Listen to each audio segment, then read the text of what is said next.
narrative. The idea for this ridiculous role reversal experiment came after my wife spent an entire weekend binge-watching some feminist podcast. She burst into the garage where I was fixing our lawnmower, a task she'd been nagging me about for weeks, and announced we needed to recalibrate our relationship dynamics. I looked up from the disassembled carburetor, grease covering my hands after 3 hours of work. "What are you talking about?" "I've been thinking about how unfair our division of labor is," she declared, standing there in her pristine yoga outfit while I was covered in oil and sweat. "I propose we switch roles completely for 7 days. I'll do everything you do, and you'll do everything I do." The irony wasn't lost on me. Here I was, spending my Saturday fixing something that benefited our entire household, while she had been relaxing and getting enlightened by strangers on the internet. "Everything I do?" I asked, wiping my hands on a rag. "You mean my 60-hour work week managing a construction crew? The yard work? Home repairs? Car maintenance? Bill payments? Retirement planning?" She rolled her eyes. "You make it sound so dramatic." "Yes, all of it. And you'll handle my responsibilities. Cooking, some cleaning, organizing our social calendar." I almost laughed. For years I'd been shouldering the financial burden, working overtime to provide the lifestyle she enjoyed, while still handling most of the physically demanding household tasks. Meanwhile, she worked part-time at a boutique, spent liberally, and considered loading the dishwasher a major accomplishment. Instead of arguing, a different strategy formed in my mind. "You know what? Let's do it. 7 full days of role reversal, starting tomorrow. No complaints, no backing out." Her eyes widened with surprise at my quick agreement. She clearly expected resistance. "Really? You're on board just like that?" "Absolutely," I replied firmly. "But there's one condition. We commit to the full 7 days, no matter what. We need to truly experience each other's responsibilities to make this meaningful." She eagerly agreed, completely unaware of what she was signing up for. That night, I prepared everything she would need to step into my world. My work schedule, contact information for my crew foreman, upcoming project deadlines, and the maintenance issues around the house that needed addressing. Over dinner, I outlined my daily routine, including the 5 a.m. wake-up to review project plans before arriving at the construction site by 6:30. I explained the quarterly tax payment due that week and the negotiation scheduled with a difficult supplier. Her confidence began visibly wavering as I detailed the week ahead. The smug certainty from earlier was replaced with nervous glances at the calendar I'd prepared. "Don't worry," I assured her with a knowing smile. "I'm sure you'll handle it as easily as I do every day." That night, as we set our alarms, hers for 5 a.m., mine for the luxurious 7 a.m. she usually enjoyed, I felt a strange sense of anticipation. For years, my contributions had been taken for granted, my work minimized as just what husbands do. Now she'd get a first-hand education in what keeping our lives running actually required. As we turned out the lights, she murmured something about being excited to prove her point about gender roles. I simply smiled in the darkness. This experiment wasn't going to prove what she thought it would. In fact, I was counting on it revealing exactly the opposite. The alarm would ring in less than 6 hours. Day 1 of her enlightenment was about to begin, and I had a feeling by day 2, her feminist podcast heroes wouldn't seem quite so insightful anymore. Sometimes the best way to teach a lesson isn't through argument, but through experience. And she was about to get 7 days of education she never expected. Day 1 of our experiment began with the harsh blare of the alarm at 5 a.m. I opened my eyes, already wide awake from years of early rising, and watched as she fumbled to silence her phone, groaning into her pillow. "Rise and shine," I said, stretching leisurely. "Big day ahead for the new construction manager." She mumbled something unintelligible and stumbled to the bathroom. 20 minutes later, she emerged looking completely unprepared for a construction site, designer jeans and a blouse that probably cost more than my work boots. "You might want to reconsider your outfit," I suggested, still lounging in bed. "The concrete pour scheduled today isn't exactly fashion-friendly." After another 15 minutes of wardrobe changes and increasing panic, she finally left wearing some of my old work clothes, looking completely out of her element. I dozed for another hour, savoring the unusual morning quiet before casually getting up at her usual wake time. I made myself a proper breakfast, something I rarely had time for, and then surveyed the house. According to our agreement, today I would handle her responsibilities. I started with the dishes from the previous night, then threw in a load of laundry and spent 30 minutes cleaning the kitchen and living room. By 9:30 a.m., I'd completed what she would normally consider a full day's work.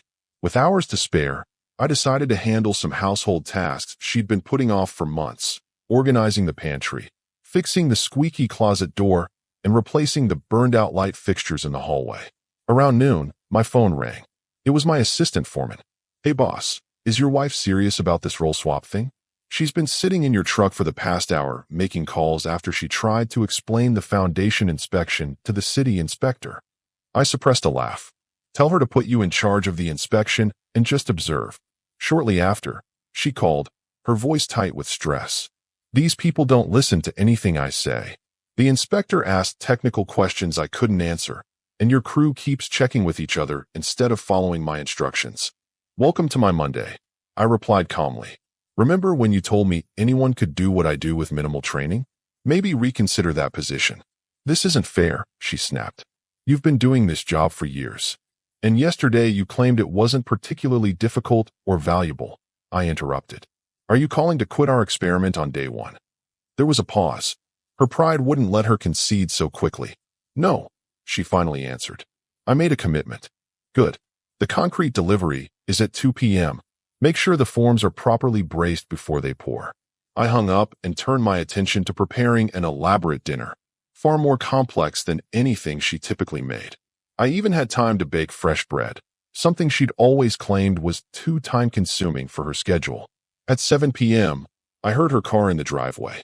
She trudged through the door looking utterly defeated, clothes stained with concrete, hair disheveled, and an expression of exhaustion I recognized all too well.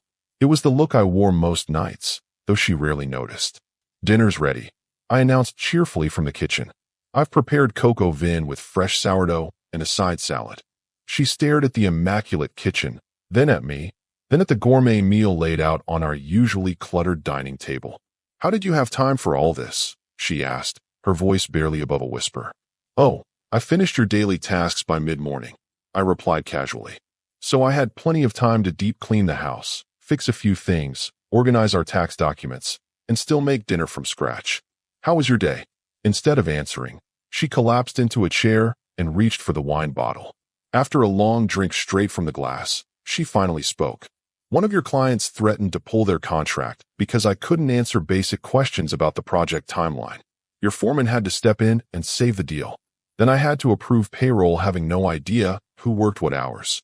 The concrete crew practically ignored me, and some supplier called about an order I knew nothing about." I nodded sympathetically while serving her a plate. "Sounds like a typical Monday for me.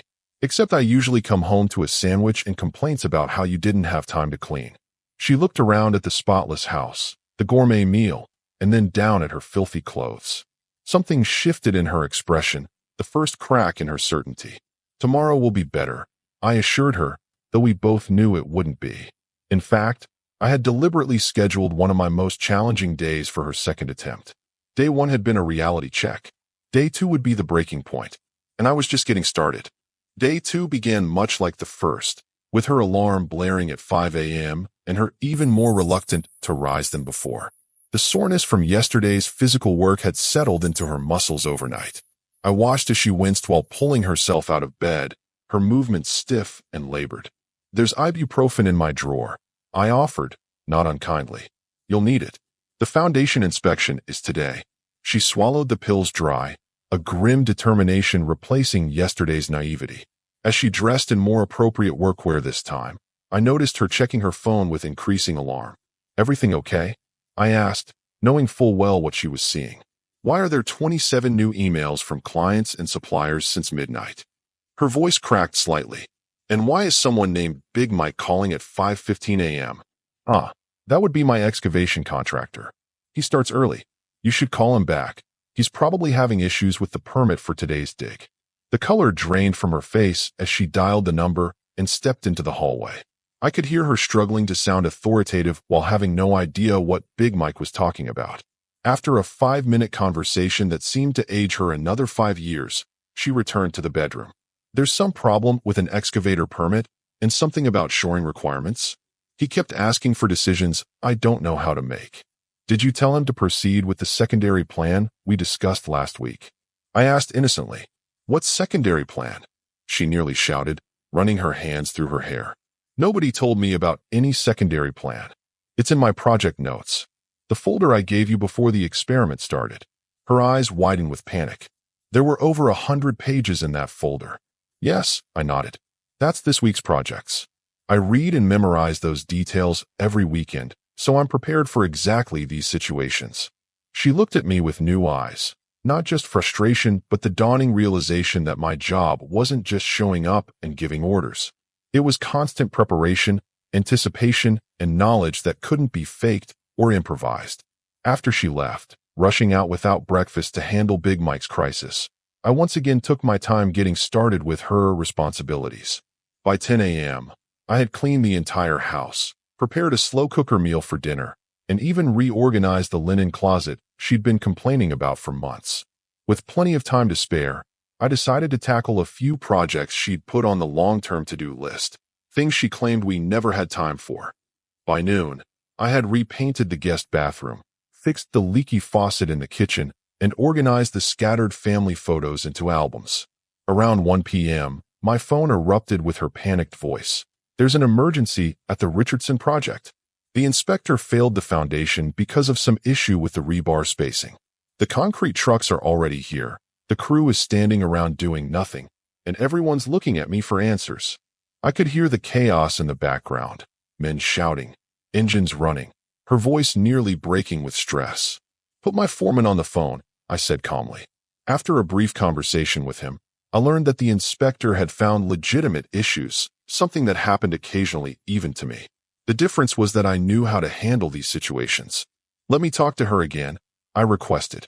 When she came back on the line, I could tell she was on the verge of tears. This is a $10,000 mistake. The client is furious. Your crew is staring at me like I'm useless. I can't do this. Are you saying you want to end our experiment? I asked evenly. Yes, she practically shouted. This is impossible. I made a mistake thinking I could step into your shoes. You win, okay? Now please help me fix this mess. I paused deliberately, letting the moment sink in. Actually, our agreement was 7 days, no matter what. That was your condition, remember? Backing out on day 2 would mean admitting you can't handle what I manage every day without complaint. The line went silent except for her shaky breathing. Fine, I continued. I'll help you salvage this situation. Put me on speaker with the inspector and the foreman. 20 minutes and one technical discussion later, I had guided them through a solution that would satisfy code requirements without scrapping the entire pour. It would cost extra and delay the project, but not catastrophically. When she called again that evening to say she was finally leaving the site, her voice was hollow with exhaustion. I'll be home in 30 minutes.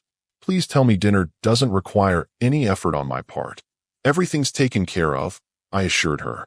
And since I had extra time, I also installed those floating shelves in the office that you've wanted for the past year, updated our insurance policies to save us $200 monthly, and scheduled that chimney cleaning you've been putting off since last winter.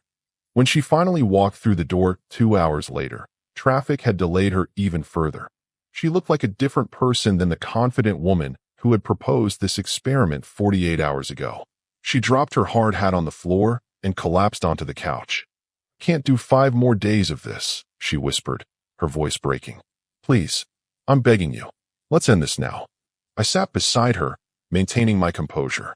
Day 2 was always going to be the hardest, I said calmly.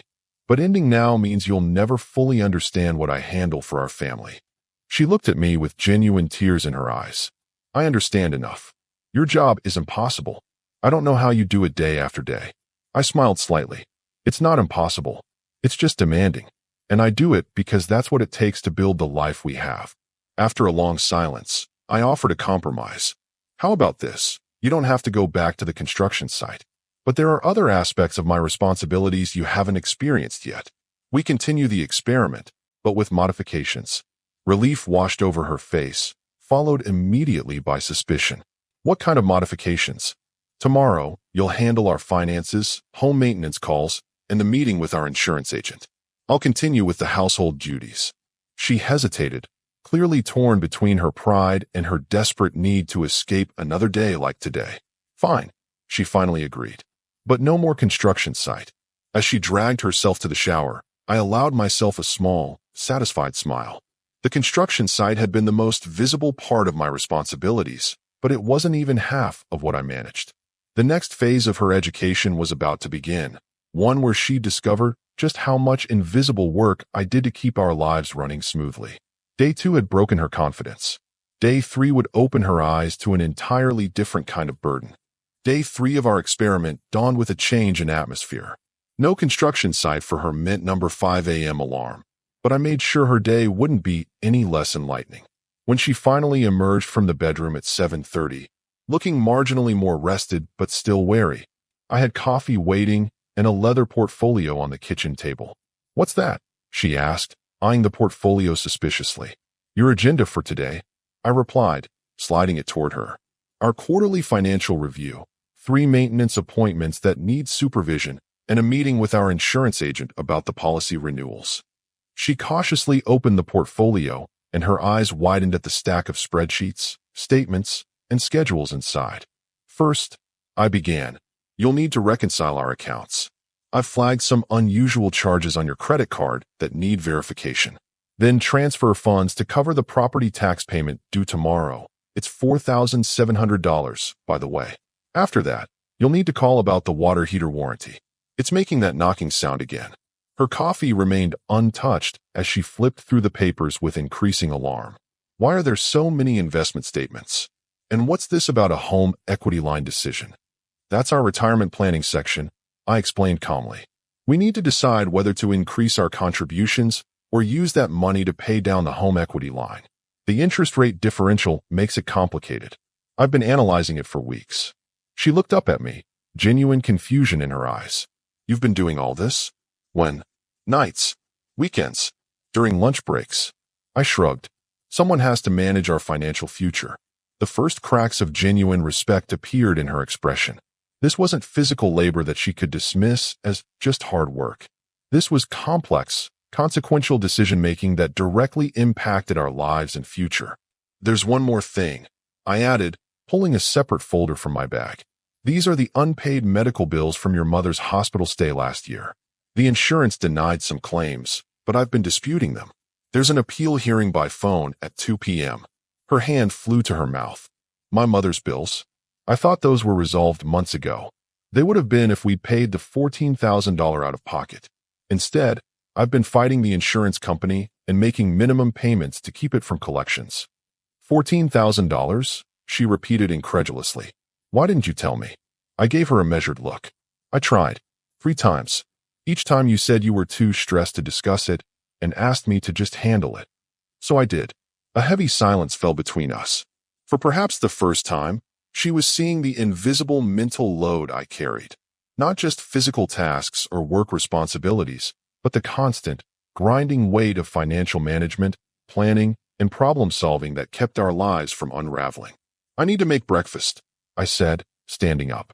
"The plumber will be here at 9 to look at the upstairs shower leak. Make sure he gives you an actual quote, not an estimate. Last time he tried to add $300 in unexpected complications." As I prepared a simple breakfast, I could see her growing increasingly overwhelmed with the portfolio contents. When her phone rang, she jumped. "It's the bank," she said after checking the screen. "That'll be about the wire transfer for the contractor deposit. They need verbal confirmation for amounts over $5,000. The next 4 hours were a crash course in financial management. I stayed nearby, casually completing household chores while she navigated call after call, decision after decision. When the plumber arrived, I watched her struggle to understand the technical issue with our water pressure regulator, something I'd researched extensively before scheduling the appointment. "Just authorize the work," I heard her say desperately to the plumber. "Whatever needs to be done." After he left, I approached her at the kitchen table where she sat surrounded by papers and sticky notes. "Did he give you a firm quote?" I asked. "No," she admitted. "He said he couldn't know the full extent until he opened the wall." I nodded knowingly. That's how they leave room for price gouging. I never authorize work without a maximum price in writing. She looked deflated. "So I just made a mistake?" "A $1,200 mistake, potentially." but it's a learning experience. The afternoon brought no relief as she dealt with the insurance appeal call, which required detailed knowledge of medical billing codes and policy exclusions. Information I'd spent hours researching and organizing in preparation. By 4 p.m., when our insurance agent arrived for the policy review, she was completely overwhelmed. I watched as she nodded blankly while he discussed liability limits and premium options. When he asked for decisions about coverage changes, she looked at me helplessly. "I usually handle this," I explained to the agent. "She's learning the ropes." After he left, she closed the portfolio and pushed it away like it was radioactive. "How do you keep track of all this?" she asked quietly. "It's endless. Every decision feels like it could be a costly mistake." "That's the reality of running a household," I replied. "It's not just about who does the dishes or takes out the trash. It's about who carries the mental burden of keeping everything from falling apart." She was silent for a long moment, staring at the table. "You know what's extraordinary?" I continued. "I handle all of this plus a more than full-time job and still manage to fix things around the house. Yet somehow, I was still made to feel like I wasn't doing enough." The truth of this statement hung in the air between us. 3 days ago, she'd been confident in her assessment that our contributions were unequal, with me getting the better deal. Now, that certainty was crumbling. "There's one last item for today," I said, retrieving an envelope from my desk. "This is the estimate for replacing the HVAC system. It's $11,300.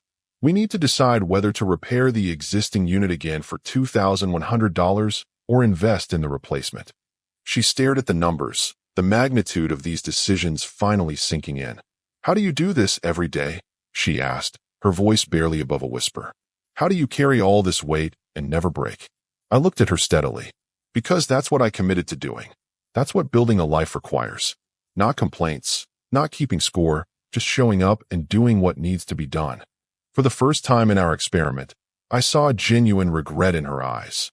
Not just exhaustion or frustration, but a dawning recognition of how profoundly she had undervalued my contribution to our life together. "The HVAC decision can wait until tomorrow," I said, gathering the papers. "I think you've learned enough for today." As I turned to start dinner preparations, she reached out and caught my hand. "I had no idea," she said simply. "I really had no idea." I nodded, neither accepting her implicit apology nor rejecting it. We were only halfway through our experiment, and tomorrow would bring yet another dimension of understanding. Day 4 would be about social obligations, another arena where her perception of our roles couldn't have been more misguided. By day 5 of our experiment, the physical and mental fatigue was clearly taking its toll on her. The confident woman who had proposed this enlightening exercise was nowhere to be found. In her place was someone who moved cautiously through our home, eyeing my task lists with growing apprehension. We'd made it past the halfway point, and I had strategically saved one of the most revealing aspects of our role reversal for today: social obligations. It was time to address the invisible emotional labor she had always insisted fell unfairly on her shoulders. Over breakfast, I casually mentioned, "We're hosting dinner for my colleagues tonight." Her fork clattered against her plate. "What? Tonight? You never mentioned this." "Actually, it's been on our shared calendar for 3 weeks," I replied calmly. 6 people arriving at 7. As per our experiment, you'll be handling all the aspects I normally manage during these gatherings." "Which parts are those?" she asked cautiously. "Well, under normal circumstances, you handle the food and drinks while I manage the networking, conversation dynamics, professional relationships, and ensuring everyone's career interests are advanced through strategic interactions." I took a sip of coffee. "But tonight, we're switching. I'll make the food. You'll handle the professional dynamics." The color drained from her face. "That's not fair. You know I don't understand your work relationships." "Precisely my point," I nodded. "All this time, you've considered social hosting as merely preparing food and cleaning up. You've never acknowledged the complex professional maneuvering I handled during these simple dinner parties." She started to protest, but stopped herself, the rules of our experiment hanging in the air between us. After a moment, she squared her shoulders. "Fine. What exactly do I need to do?" I slid a folder across the table.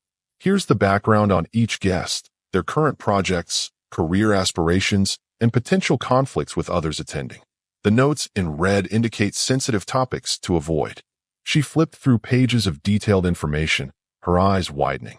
You prepare this much background for a dinner party? Every time, I confirmed. These aren't just social gatherings. They're career management opportunities. My project funding for next quarter depends largely on the impression we make tonight. This was perhaps the most revealing moment of our experiment so far. The realization that even our social life, which she had always considered her domain, was carefully orchestrated by me in ways she'd never bothered to notice.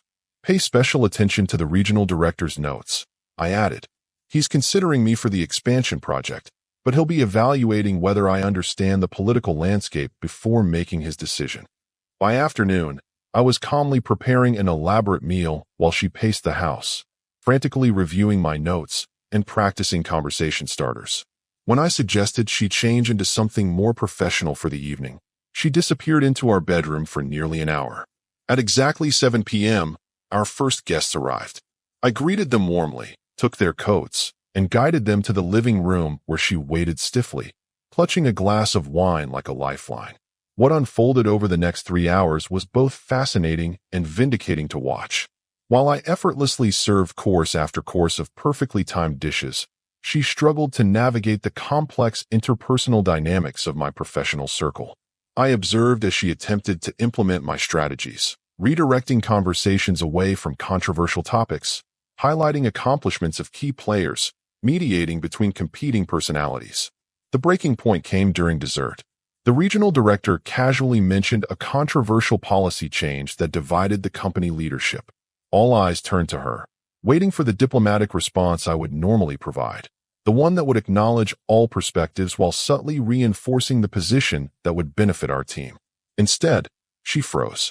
"I'm not sure I have strong feelings about that particular issue," she stammered, a response that satisfied no one and potentially alienated everyone. I watched the regional director's eyebrows rise slightly, a tiny gesture I recognized as disappointment. In that moment, thousands of dollars in potential project funding likely evaporated. When our guests finally departed around 10:30 p.m., she collapsed onto the couch, emotionally exhausted in a way that physical labor could never induce. "How many of these dinners do you host per month?" she asked quietly. 2 or 3, I replied while collecting wine glasses. Plus lunch meetings, industry events, and the quarterly office parties where similar dynamics are at play. She shook her head slowly. "I always thought you were just socializing, having fun with colleagues while I did all the work behind the scenes." "The food and drinks are the easy part," I said, sitting beside her. "Managing personalities, protecting career interests, advancing professional relationships, that's the exhausting work. And I do it while remembering everyone's children's names, their spouses' occupations, and which topics might unintentionally cause offense." "I failed tonight, didn't I?" she asked, not meeting my eyes. "With the regional director?" "Yes," I admitted. "That project would have meant a significant bonus. But there will be other opportunities." The casual way I acknowledged the financial impact of her social misstep seemed to hit her harder than any criticism could have. For years, she had equated her dinner party preparations with my professional networking, never recognizing the vastly different stakes involved. "I thought I was the one carrying the social burden in our relationship," she said quietly. "But I was only seeing the surface-level tasks. That's been true of every aspect of this experiment, hasn't it?" I observed. "You've been counting hours and visible tasks, while completely missing the responsibility, pressure, and consequences that come with my roles." She nodded slowly, a new humility in her expression. "I've been unfair to you. For years." I neither agreed nor disagreed, letting the moment speak for itself. 5 days into our experiment, the transformation in her perspective was remarkable, from righteous indignation to genuine remorse. As I finished cleaning the kitchen, she remained on the couch, staring thoughtfully into space. When I finally sat down beside her, she turned to me with unexpected tears in her eyes. "How do we fix this?" she asked simply. "We're not done with our experiment," I reminded her. 2 more days. She nodded, accepting this without protest, a stark contrast to her desperate pleas to end the experiment just days earlier. "What's tomorrow?" "Tomorrow," I said, "we discuss the future. Both our future together and my career trajectory that you've never fully understood." As we headed to bed, I could see her mentally preparing for yet another revelation. What she didn't realize was that tomorrow wouldn't just be about understanding my perspective, it would be about redefining our relationship entirely. The morning of day 6 arrived with a different atmosphere. The combative energy that had characterized the beginning of our experiment had dissipated, replaced by something more reflective. I found her already awake at 6 a.m., sitting at the kitchen table with a cup of coffee, reviewing the financial documents from earlier in the week. "You're up early," I observed, pouring my own coffee. "I couldn't sleep," she admitted. "I keep thinking about everything I've learned this week." Instead of my usual morning routine, I sat across from her. "Today's focus is different," I explained. "It's about understanding the long-term trajectory I've been building, the one you've often criticized as prioritizing work over family." She winced at hearing her own words reflected back to her, but nodded for me to continue. I retrieved my laptop and opened a presentation I prepared months ago but never shared with her. "This is the 5-year career plan I've been developing. The regional director position I mentioned yesterday, that's step 2 in this progression." She leaned forward as I walked her through the slides. Detailed projections of increasing responsibilities, compensation structures, and strategic career moves I'd been quietly positioning myself for. The culmination was a leadership role that would nearly double our household income within 4 years. "Why haven't I seen this before?" she asked, genuinely surprised. "I tried to discuss it twice last year," I replied evenly. "Both times you said work conversations were stressful and changed the subject." She had the grace to look embarrassed. "I had no idea you were planning at this level." "That's the point," I said. "You viewed my career as a series of obligations taking me away from home. In reality, it's a carefully constructed path toward the future we've talked about wanting: financial security, early retirement, college funds fully established." I clicked to the final slide, showing the projected financial outcomes of the plan's success. Her eyes widened at the numbers. "This is what I've been working toward all those nights and weekends," I explained. "Not just meeting current obligations, but building something substantial for our future." She was quiet for a long moment, absorbing the scale of planning I'd been engaged in without her awareness or appreciation. "There's more," I continued, opening another file. "These are the 3 investment properties I've been researching. Once I reach the director level, we'll have the capital to purchase the first one. 10 years from now, the rental income alone could cover our mortgage." As the morning progressed, I walked her through layer after layer of my long-term thinking: retirement projections, asset allocations, tax optimization strategies. These weren't just abstract financial concepts, but concrete plans I'd been developing and implementing while she remained unaware. "All this time," she said finally, "I thought you were just focused on the daily grind. I had no idea you were architecting our entire future." "Because you never asked," I replied simply. "You saw the hours I put in, but not their purpose." Around noon, I suggested we take a drive. Without explaining our destination, I navigated to an upscale neighborhood across town and parked in front of an impressive home with a discreet "for sale" sign. "What are we doing here?" she asked as we walked up the driveway. "This is the house I've been working toward," I said.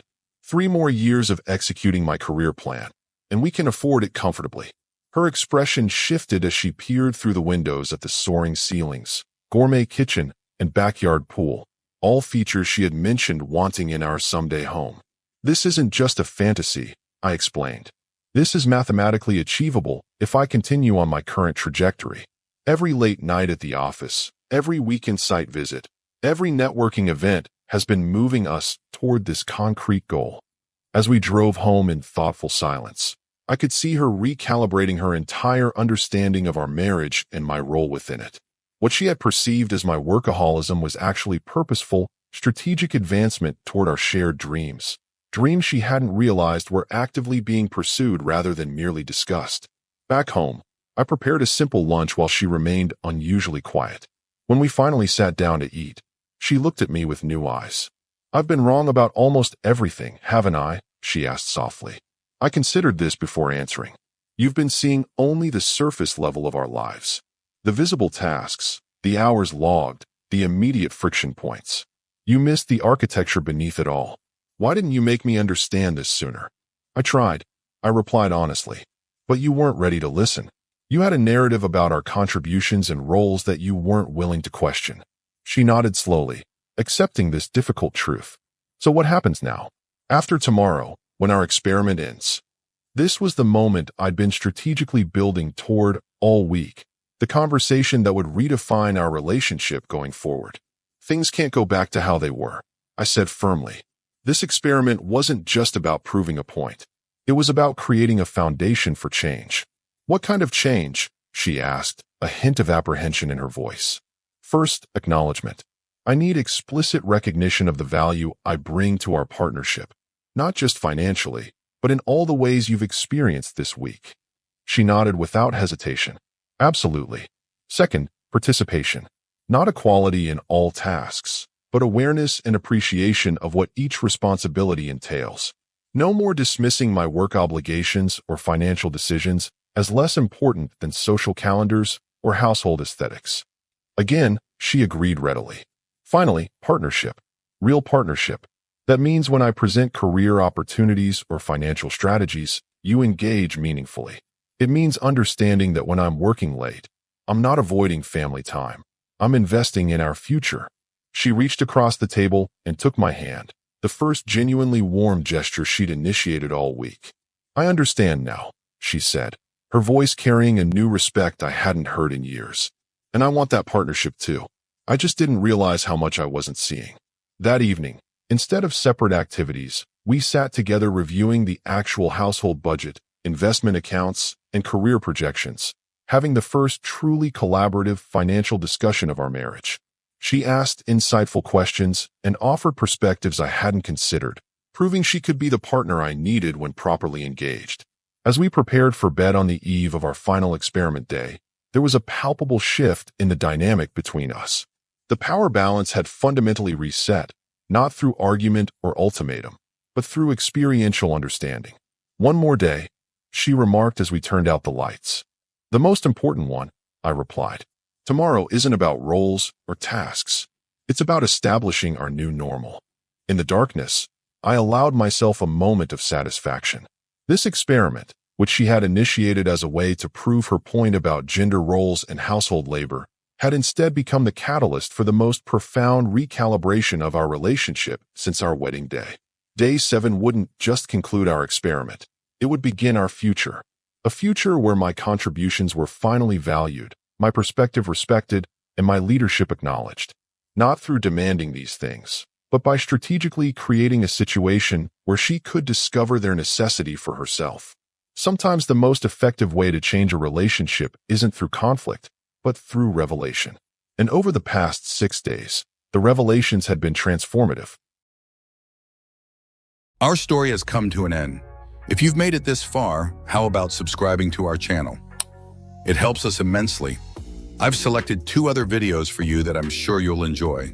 Feel free to click on them. I'll be waiting for you in the next story. See you soon.